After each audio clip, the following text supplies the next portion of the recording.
जय हिंद साथियों, पूरे देश से मजदूरों को उनके उनके जिलों से, उनके घरों से निकलकर दूसरे अपने गृह राज्य में जाने की खबरें आ रही हैं। लाखों की संख्या में इस वक्त मजदूर सड़कों पर हैं।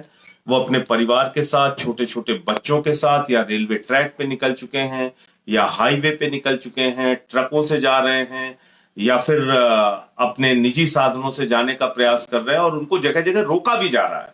हम लोगों ने कल खबर देखी कि राजस्थान और उत्तर प्रदेश के बॉर्डर पे आगरा के पास यूपी पुलिस और राजस्थान पुलिस इस बात को लेकर आपस में झगड़ गई, लड़ाई करने लगी कि हम, उत्तर प्रदेश पुलिस ने कहा कि हम राजस्थान से पैदल आने वाले जो लोग थे, उनको, जो मजदूर थे, जो मजबूरी में इस मुसीबत की घड़ी में पैदल चल के आ रहे थे, उनको भी प्रवेश करने से रोक दिया।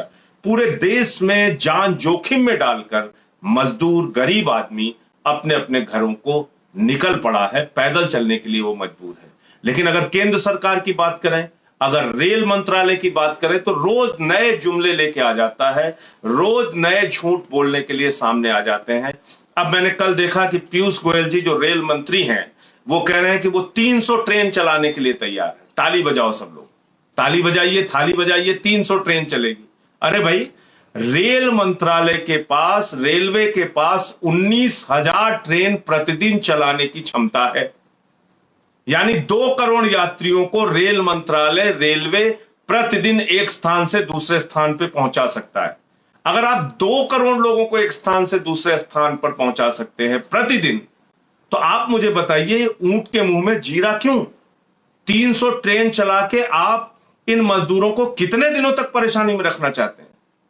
कितने दिनों तक उनको पीड़ित करना चाहते हैं? कितने दिनों तक उनको रेलवे ट्रैक पर मरने के लिए मजबूर करना चाहते हैं? कितने दिनों तक उनको हाईवेज पे रोड एक्सीडेंट का शिकार होने के लिए मजबूर करना चाहते हैं? कितने दिनों तक आप उनकी गरीबी का मजाक उड़ाएंगे?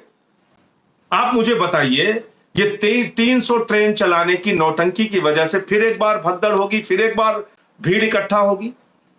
आप सीधे सीधे 19,000 ट्रेन आपके पास है। मैं मानता हूं अगर पूरे हिंदुस्तान में 50 लाख मजदूर भी इस मुसीबत की घड़ी में अपने घर जाना चाहते होंगे, तो एक दिन के अंदर रेल मंत्रालय और पीयूष गोयल और रेलवे, उनका विभाग, एक दिन में सारे मजदूरों को उनके घर पहुंचा सकता है।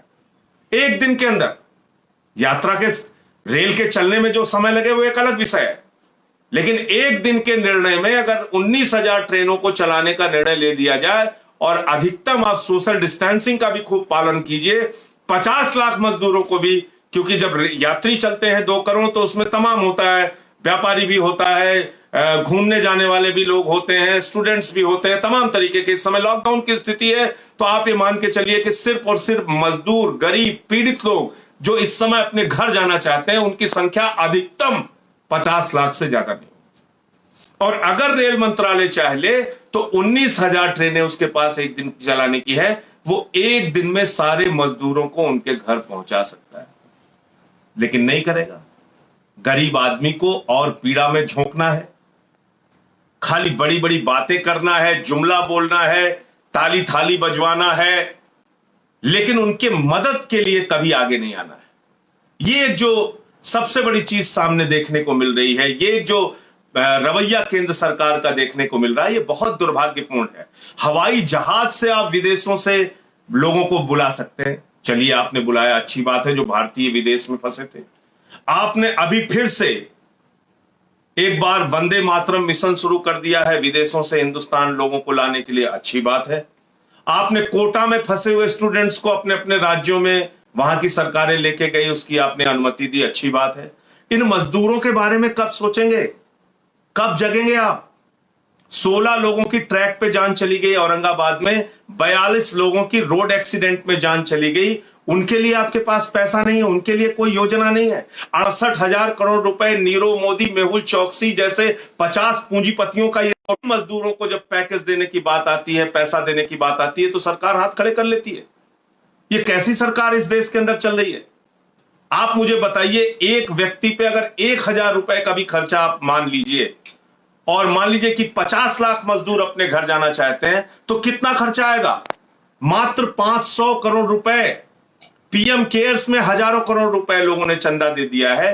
30 लाख करोड़ रुपए का देश का बजट है, देश की सरकार का बजट 30 लाख करोड़ रुपए है। उस 30 लाख करोड़ रुपए में से 500 करोड़ रुपए का पैकेज भी इन गरीब मजदूरों के लिए नहीं निकल सकता है। इन गरीब मजदूरों को उनके घर पहुंचाने के लिए 500 करोड़ का इंतजाम सरकार नहीं कर सकती है। वो सरकार जो गुजरात के अंदर 190 करोड़ रुपए का रूपानी मुख्यमंत्री के लिए जहाज खरीदती है, 190 करोड़ रुपए का जहाज खरीदने का पैसा आपके पास है, अनाप शनाप खर्च करने का पैसा आपके पास है, हजारों करोड़ रुपए लुटाने बहाने का पैसा आपके पास है, 68,000 करोड़ रुपए पूंजीपतियों का माफ करने का पैसा आपके पास है। इन लाखों मजदूरों के लिए जो पैदल चलने के लिए मजबूर हैं, जिनके पैर में चप्पल नहीं है, छोटे छोटे बच्चों को लेके वो लोग चल रहे हैं, नमक रोटी खा के चल रहे हैं, चटनी रोटी खा के चल रहे हैं, रास्ते में उनकी जान चली जा रही है, उनके लिए 500 करोड़ रुपए का इंतजाम ये सरकार नहीं कर सकती है। और मुझे तो समझ में नहीं आता कि किस तरह से घोषणाएं करती है ये सरकार। रेल मंत्री, मेरी गणित समझा दे रेल मंत्री जी, वो अपने आप को कहते हैं वो सीए हैं, बहुत पढ़े लिखे हैं, मुझे जरा समझाइए। मैं एक वीडियो दिखा रहा हूं, आप सूरत से आने वाला मजदूर है, इसको सुन लीजिए, आप सुनिए। सूरत से क्या करते थे आप? वो कपड़ा बिनाई करता हूँ। आपका टिकट कितने का है? 650 का। तो 150 रुपए ज्यादा?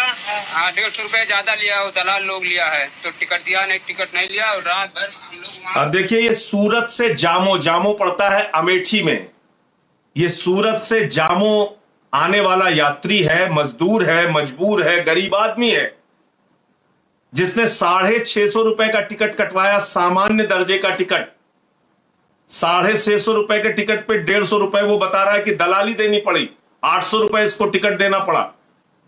पीयूष गोयल जी, आप जरा मुझे बताइए, आप कहते हैं आपने 85% किराया माफ कर दिया, तो क्या सूरत से अमेठी का टिकट 4-5 हजार रुपए है क्या? अगर आप 15% किराया ले रहे हैं मजदूरों से, वैसे तो इसे राज्य सरकार को देना चाहिए, मान लीजिए योगी जी ने नहीं दिया, अगर मजदूरों से ही आपने 15% लिया तो 650 रुपए कैसे लिया? किस गणित के हिसाब से लिया? क्या पीयूष गोयल और उनका रेल मंत्रालय इन गरीब मजदूरों को इस मुसीबत की घड़ी में लूटने का काम कर रहा है? भ्रष्टाचार कर रहे हो आप इन मजदूरों के साथ। 650 रुपए इनसे वसूला जाता है। दिल्ली से मुजफ्फरपुर जो ट्रेन गई उसमें भी 535 रुपए लिया गया। अगर 15% किराया लिया जा रहा है एक आदमी से, तो 535 रुपए दिल्ली से मुजफ्फरपुर की ट्रेन का किराया कैसे हो गया 15%? इसका मतलब 3,500-4 हजार रुपए का टिकट है यहां से मुजफ्फरपुर का। तो कुछ किसी को पता नहीं है, जो मन में आ रहा है रेल मंत्री कर रहे हैं, जो मन में आ रहा है पीयूष गोयल, केंद्र सरकार कर रही है, भाजपा की सरकार कर रही है। इन भाजपाइयों का एक ही मकसद है, पूंजीपतियों को फायदा पहुंचाओ, अपने करीबियों का कर्जा माफ करो, कर्मचारियों को तंग करो, पेंशन धारकों के डीए काटो, कर्मचारियों के डीए काटो, लेकिन मजदूरों को परेशान करो, गरीब आदमी को परेशान करो। पीएम केयर्स में हजारों करोड़ इकट्ठा करो, लेकिन मजदूरों को परेशान करते रहो, पीड़ित करते रहो। तो मैं समझता हूं कि आज इसके खिलाफ सबको एकजुट होकर आवाज उठाने की जरूरत है। ये मजदूर भाई जो पीड़ित हैं, परेशान हैं, जिनका शोषण हो रहा है, हमने देखा अभी कुछ दिन पहले सूरत के अंदर झारखंड जाने वाले कुछ लोगों से 1,16,000 रुपए वहां के भाजपा नेता ने वसूल कर लिया और टिकट भी नहीं दिया। जब वो बेचारे झारखंड के लोग अपना पैसा मांगने गए कि भाई हमारा टिकट दे दो या पैसा दे दो, तो उनको बुरी तरीके से मार पीट के लहूलुहान कर दिया गया। ये हो रहा है यूपी, बिहार, झारखंड के लोगों के साथ। भारतीय जनता पार्टी की जहां सरकार है, गुजरात मॉडल जहां की सबसे ज्यादा चर्चा भाजपाई करते हैं, ये है तुम्हारा गुजरात मॉडल। तुम वहां पर काम करने वाले प्रवासी मजदूरों को मारोगे, पीटोगे, उनसे पैसे की लूट करोगे, उनसे ज्यादा किराया वसूलोगे। ये दलाली खाने का काम भाजपाई कर रहे हैं गुजरात के अंदर।